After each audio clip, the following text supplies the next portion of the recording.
Hey guys, update number three. Update number three, as I promised you. Um, this week we're going to talk about prop firms, predatory versus good, good versus evil. Many people are having ideas and thoughts about prop firms, and they're not wrong. They're not wrong. Some of them take your money. Just on how they work, uh, how do they make their money? Because I wondered that myself. How do they pay out this money? Where is the money coming from? Um, some of these guys make a lot of money with these prop firms. Well, in general, the prop firms make their money with these challenges, the challenge fees that you pay, the evaluation fees, the profit sharing, the trade commissions. And here's the kicker. Um, Most of the revenue they make are coming from your failure. That's right. When you fail your prop firm challenge, that's how they fund these payouts.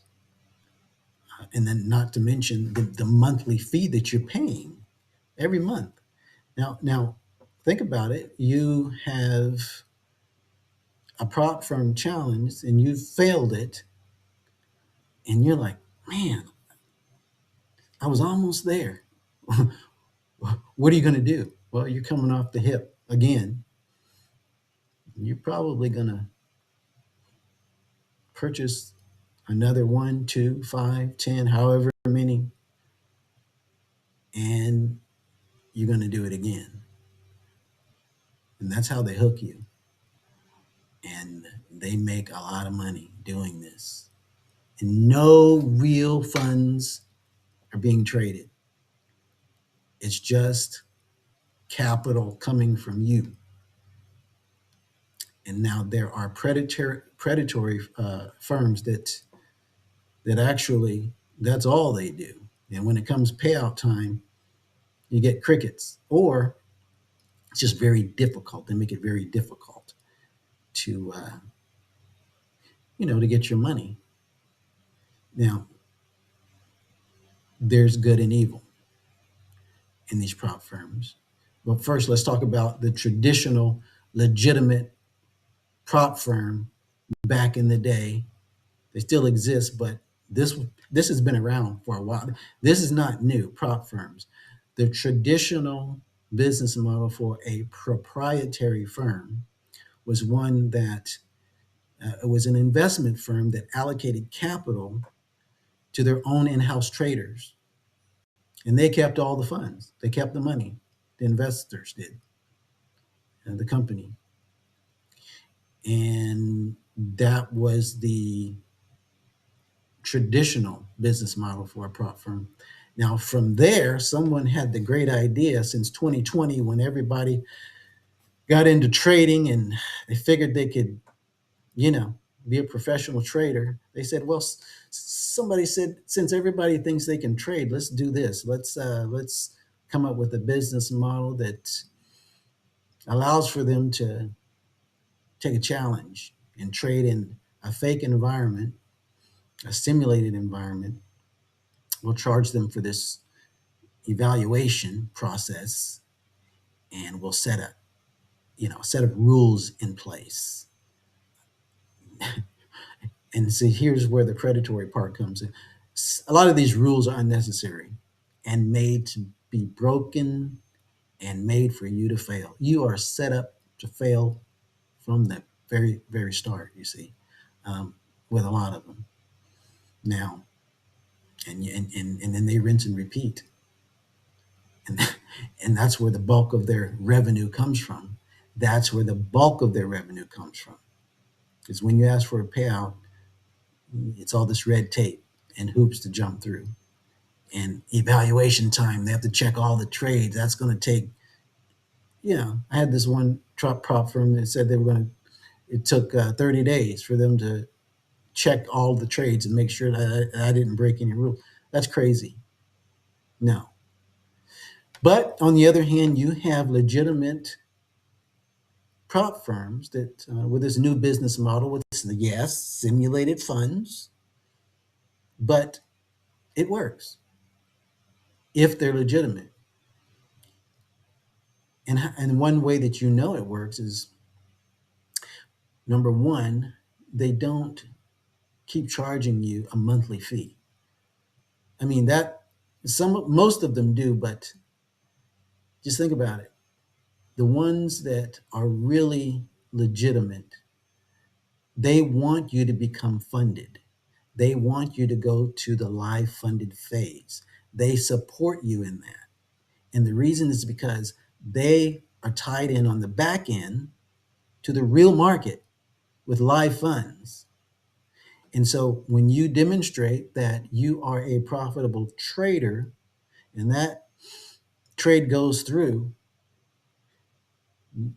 it's a win win because they're going to charge you 20% or whatever the agreement is.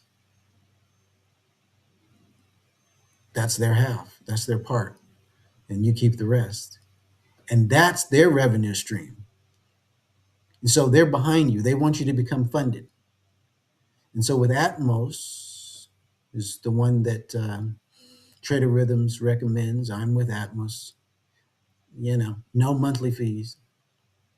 Not that all monthly fees are bad, but I like no monthly fees because I know the only way that they can make these payouts is two ways. Yes, the evaluation money up front, but they're not charging you every month. So that tells me that the revenue has got to be coming from the live trading market where someone is making trades, and the 20% that is being made by Atmos from the legitimate trades is capital to them. And that capital is what's funding their company. And you think about it with Tradeorithms, with this new AI. I mean, AI is AI, right? I mean, it's really hard to beat it. It's more consistent.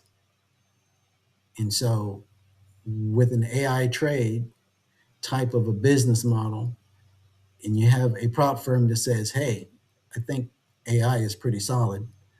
I think the win rate is going to be pretty high. I think we can get more traders to go live because you're using AI, and that's where the capital is coming from. I don't have to keep, you know, building up my evaluation, you know, accounts. So it it seems like a good business model. I like it so far. Now let's get to, you know, the update. I told you this is week 3. Um, had a conversation with Tradeorithms, uh, because as I mentioned last week, it was kind of slow up to that point with my larger accounts. I think I was up like 1.5 to 2% on the larger accounts. And I told them, I said, look, I've had this for what, 3 weeks now, and 2%. Then I noticed this past week I was at 3.5. So I got a good jump, and I was encouraged. I don't know if the conversation was you know, the caveat or whether they just had a good week. But 3.5%. Again, 10% is the benchmark for phase one. On the smaller accounts, I am up to 6%. All right. I've had those for just about a week longer, and I'm over halfway there. Again, the benchmark for phase one is 10%. So that's where I am.